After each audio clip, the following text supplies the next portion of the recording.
When you struggle to create thumbnails like these big creators, I'm here to show you how to make such thumbnails using AI and on your mobile.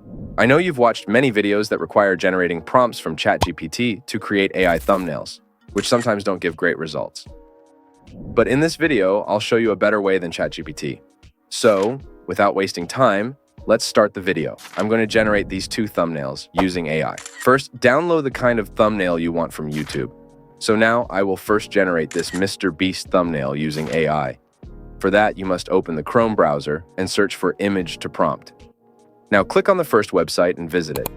Here, sign up with Gmail. After you sign up, click on Get a Prompt and upload the thumbnail you want to regenerate. It will generate the prompt in seconds. Okay, here, you'll see 3 suggested prompts, but tap on the last prompt to copy it automatically. Then, open a new tab and search for Ideogram. Again, open the first website and log in or sign up on the website. Click on the plus option below and paste the copied prompt. Scroll down and you'll see some commands. Don't change anything. Keep the magic prompt option on auto. Set the aspect ratio to 16.9. Leave everything else the same.